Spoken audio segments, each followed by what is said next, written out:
नमस्कार साथियों, आज के बोधि सत्र में आप सभी का स्वागत, अभिनंदन। मैं बीएससी थर्ड ईयर में इससे पहले वाले सत्र में पढ़ा चुकी हूँ। दरी, bed cover, bedsheet, table cover, table mat आदि का चुनाव करते समय हमें क्या क्या बातों का ध्यान रखना है। इसी टॉपिक को हम आगे बढ़ाते हुए आज पढ़ेंगे कंबल, तौलिया, इनके बारे में। इनको खरीदते समय या चयन करते समय हमें किन किन बातों का ध्यान रखना है, उसका अध्ययन हम आज के सत्र में करेंगे। सबसे पहले हम लेते हैं कंबल। कंबल सर्दी के मौसम में ठंड से बचाव के लिए काम में लिया जाता है।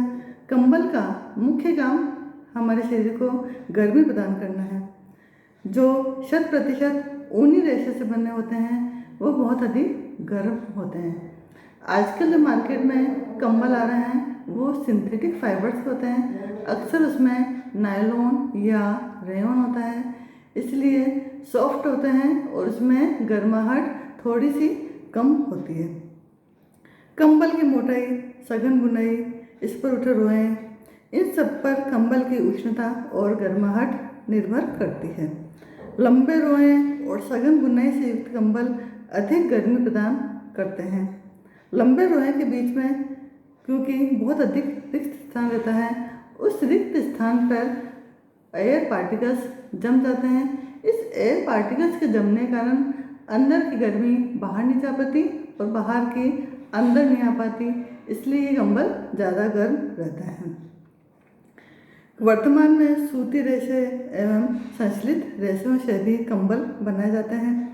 सूती रेशों से निर्मित कंबल बहुत हल्की सर्दी के लिए उपयुक्त होते हैं और संश्लेषित रेशों से उष्णता प्रदान करने गुण नहीं रहता, परंतु फिर भी इसमें रासायनिक विधि के द्वारा या हम कहें परिसज्जा के द्वारा ताप संवाहकता का गुण डाल दिया जाता है, जिससे आजकल डायनेल के रेशों से निर्मित कंबल ज़्यादा लोकप्रिय हो रहे हैं।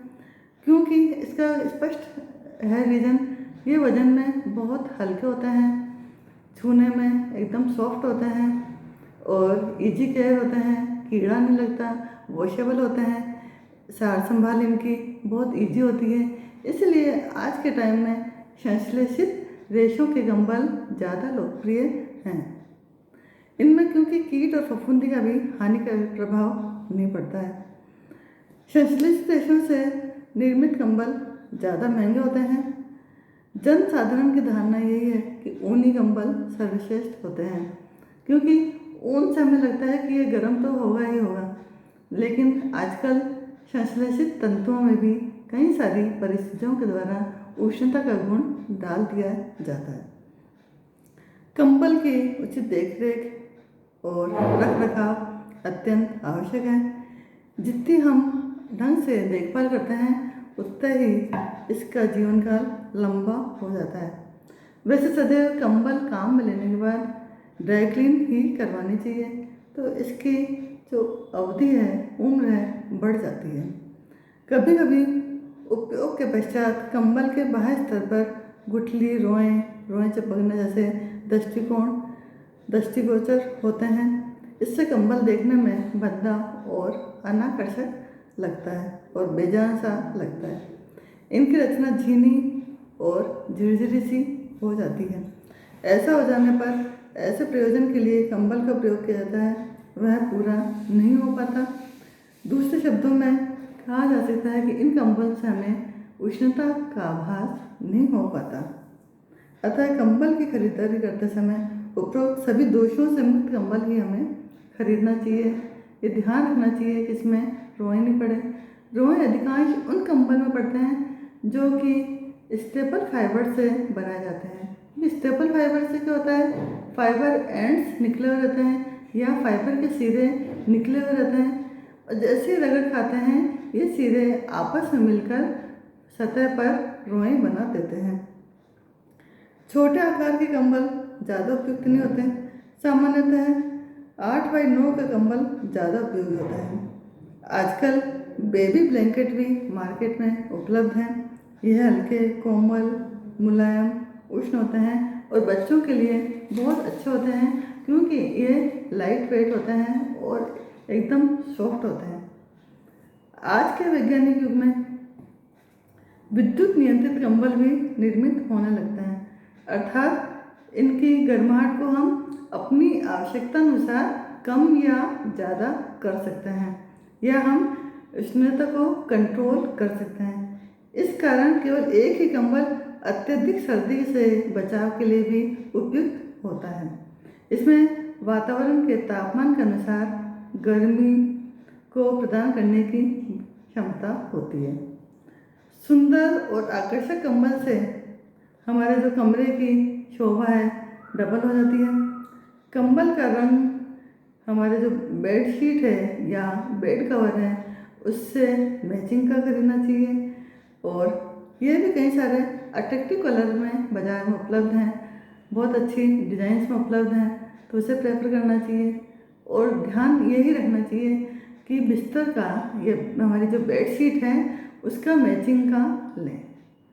कंबल का चयन करते समय उसकी सेलवेज को भी चेक कर लेना चाहिए। कई बार सेलवेज से धागे निकलते रहते हैं तो ऐसी कंबल हमारे लिए मजबूत नहीं होती, तो हमें सेलवेज को परख कर ही कंबल खरीदनी चाहिए। कई बार हमें सेलवेज को यदि निकली हुई है तो घर पे आकर उसको मोड़ कर सिलाई कर दें या इंटरलॉक करके उसको मजबूत बना देना चाहिए ताकि उसका जीवन काल लंबा हो जाए। उचित देखरेख, रखरखाव, संरक्षण आदि के द्वारा हम कंबल की आयु को बढ़ा सकते हैं। अन्यथा कितना भी महंगा अच्छा उत्कृष्ट किस्म का कंबल क्यों नहीं खरीदा जाए, लेकिन यदि उचित देखरेख या रखरखाव नहीं करेंगे तो कंबल बहुत जल्दी खराब हो जाता है। इसलिए हमें इसकी प्रॉपर केयर की आवश्यकता होती है। नेक्स्ट हम पढ़ेंगे अपहोल्स्ट्री। अपहोल्स्ट्री से तात्पर्य है कि हमारे घर में जो भी फर्नीचर है उसको ढकने के लिए या उसको कवर करने के लिए जो भी फैब्रिक काम में लेते हैं उसको हम कहते हैं अपहोल्स्ट्री। अपहोल्स्ट्री का मुख्य उद्देश्य है फर्नीचर की जिंदगी में बढ़ोतरी करना, यानी फर्नीचर को मजबूत और टिकाऊ बनाना। नेक्स्ट है फर्नीचर की उपयोगिता बढ़ाना और कक्ष की सुंदरता में वृद्धि करना। अपहोल्स्ट्री फर्नीचर की मजबूती, टिकाऊपन, उपयोगिता के साथ साथ हमारे रूम की सुंदरता में बढ़ोतरी करती है। अपहोल्स्ट्री के वस्त्र का चुनाव करते समय इसकी रचना और मजबूती को बहुत ध्यान से देख लेना चाहिए। ताने और बाने के धागे पास पास होने चाहिए, सटे होने चाहिए और इसकी बुनाई हमेशा सघन होनी चाहिए, यानी कॉम्पैक्ट वीव होनी चाहिए, क्योंकि यदि कॉम्पैक्ट वीव नहीं होगी तो इसकी मजबूती में कमी आ सकती है, इसकी कार्य क्षमता कम हो जाएगी। धागे इसमें हमेशा ऐंठन युक्त होने चाहिए, क्योंकि ऐंठन युक्त धागे मजबूत होते हैं। तो ऐंठन युक्त धागे का यदि अपहोल्स्ट्री में प्रयोग करें तो वह मजबूत होगा और वस्त्र में पर्याप्त दृढ़ता एवं कड़ापन भी होना चाहिए, क्योंकि बार बार अपहोल्स्ट्री के वस्त्र नहीं बनाए जाते हैं, इसलिए मजबूती पर हमें विशेष ध्यान देने की आवश्यकता है। बार बार सोफा, कुर्सी, गद्दे, कुशन आदि पर बैठने उठने से इन पर जोर पड़ता है, खिंचाव तनाव होता है, रगड़ होता है, घर्षण पड़ता है, तो आदि को सभी को सहन करने की क्षमता अपहोल्स्ट्री में अवश्य होनी चाहिए, क्योंकि जो भी हम एक्टिविटी करेंगे, बैठना, उठना, झटकाना, इन सब में ही रगड़ का प्रभाव पड़ता है, तो इसको सहन करने की क्षमता अवश्य होनी चाहिए। झिरझिरे बुनाई वाले जो वस्त्र यदि हम खरीदते हैं तो बहुत जल्दी फट जाते हैं। ताने और बाने के धागे में पर्याप्त ऐंठन होनी चाहिए। कम ऐंठन या बिना ऐंठन के धागों से बना वस्त्र बहुत जल्दी खराब हो जाता है। वस्त्र की बुनाई पर भी ध्यान देना चाहिए, जैसे सभी वीव में ट्विल वीव सबसे अधिक मजबूत वीव है और ट्विल वीव के द्वारा वस्त्र में अपने आप ही मोटापन या थिकनेस आ जाती है, जिससे वह अपनी जगह से हिलता नहीं है। इसलिए हमें प्रेफर करना चाहिए कि ट्विल वीव से बना वस्त्र हो। जैसे अन्य फैंसी वीव के वस्त्र यदि हम यूज़ करेंगे तो फैंसी वीव में क्या होता है, फ्लोट्स निकले रहते हैं, लंबे लंबे फ्लोट्स तो जैसे हम कुछ भी एक्टिविटी करते हैं या क्रिया करते हैं तो फ्लोट्स में उलझने की संभावना ज़्यादा होती है और फ्लोट्स उधड़ने लग जाते हैं या वहाँ से वो घिस जाते हैं, तो इसकी जो कार्य क्षमता है कम हो जाती है। अपहोस्टी का चुनाव करते समय भी हमें रंग, नमूना, छापे, डिजाइन आदि पर भी बल देना चाहिए। ये भी पर्दा, दरी, हमारे रूम आदि से मैच खाता हुआ होना चाहिए और जिससे कक्ष की सुंदरता में चार चांद लग जाए। रंग के पक्केपन की भी जांच कर लेनी चाहिए। वस्त्र चाहे कितना भी सुंदर हो, आकर्षक हो, उत्कृष्ट हो, लेकिन रंग में यदि पक्का नहीं होगा तो एक बार धोते ही वह वस्त्र हमारे लिए अनुपयोगी सिद्ध हो जाएगा। इसलिए यह भी हमारे लिए बहुत इम्पोर्टेंट है और अपहोस्टी पर लगाया गया संपूर्ण धन व्यर्थ हो जाएगा।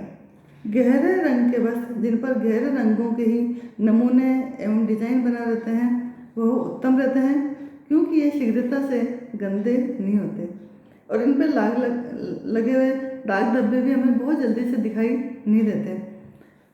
लेकिन उच्च श्रेणी के जो उत्तम वस्त्र होते हैं बहुत अधिक महंगे होते हैं, परंतु फिर भी एक बार अधिक धन लगाकर या अधिक पैसा खर्च करके हमें बहुत अच्छी क्वालिटी के ही वस्त्र खरीदने चाहिए, क्योंकि एक बार खरीदा गया वस्त्र काफ़ी लंबे टाइम तक चलता है।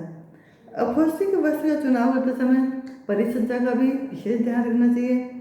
कई बार झीनी रचना या एकदम लूज वीविंग के वस्त्र होते हैं और उन पर फिनिशिंग के द्वारा कड़कपन ला दिया जाता है, लेकिन जैसे ही हम धोते हैं तो वो एकदम वापस से झिनझिने या बेजान से हो जाते हैं, जो कि हमारे लिए अनुपयोगी सिद्ध होते हैं।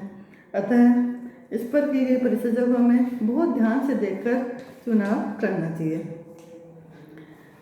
आसानी से धुल सकने वाला वस्त्र होना चाहिए, क्योंकि अत्यधिक गंध होने के बाद वस्त्र को धुलवाना आवश्यक है। अपहोस्टी के वस्त्र की कटाई सिलाई करते समय उन्हें थोड़ा ढीला ढाला रखना चाहिए ताकि इनका उतारना और चढ़ाना आसान हो। कसे हुए वस्त्र बहुत जल्दी फटते हैं, परंतु अत्यधिक ढीला होगा तो भी वो निकल के बाहर आ जाएगा, तो हमें वो भी ध्यान रखना है।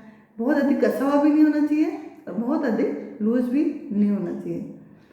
इतना लूज होना चाहिए कि उसको आराम से हम निकाल सकें और वापस से पहना सकें, और इन्हें रगड़कर पोंछ देने से भी दाग धब्बे दूर हो जाएं, ऐसा वस्त्र हो। कई बार इस पर रेगजीन का आवरण भी लगा दिया जाता है। रेगजीन लगाने से क्या होता है, हम गीले कपड़े से भी इसको आसानी से पोंछ सकते हैं और ये गंदा दिखाई नहीं देता। रोज़ यदि साफ करना है तो वो रेगजीन वाला कपड़ा साफ करने के लिए बहुत ईजी होता है। आजकल प्रिंटेड टेपेस्ट्री से बने अपहोस्टी का ज़्यादा प्रचलन बढ़ा है। ये वस्त्र क्योंकि लुभावन होते हैं, मनोहारी होते हैं, सुंदर लगते हैं, हमें आकर्षक लगते हैं, इनकी मजबूती और टिकाऊपन भी खूब होता है। अतः हम बेहिचक अपहोस्टी के वस्त्र भी खरीद सकते हैं। इसकी मजबूती और टिकाऊपन बहुत अधिक होती है और इनकी साफ सफाई या रख रखाव भी बहुत ईजी होता है। अतः दैनिक यूज के लिए ये हमारे लिए बहुत कंफर्टेबल सिद्ध होते हैं। उचित रख रखाव, देखरेख, संचयन, संरक्षण से अपहोस्टी का हम जीवन काल बढ़ा सकते हैं। अतः बहुत अधिक सुंदर और आकर्षक के साथ साथ हमें ये ध्यान देना आवश्यक है कि वो उतना ही मजबूत भी होना चाहिए और हाँ, देखभाल में आसान होना चाहिए। नेक्स्ट है तौलिया। तौलिया का कार्य होता है हमारे शरीर की नमी या जल को सोखने की क्षमता। तो तौलिया में सबसे मुख्य गुण यही होना चाहिए कि नमी को सोखने की क्षमता इसमें पर्याप्त होनी चाहिए। सबसे अधिक अच्छे टॉवल होते हैं लूपदार, ये जिसको कहते हैं टॉवल की सतह पर जो लूप बने रहते हैं, पाइल्स बनी रहती है, वो हमारे लिए सबसे अच्छे होते हैं, क्योंकि इसमें नमी को सोखने की क्षमता बहुत अधिक होती है। ट्विल वीव से बने टॉवल भी हमारे लिए बहुत अच्छे होते हैं। तौलिए की गुणात्मकता एवं अवशोषकता निम्न बातों पर निर्भर करती है।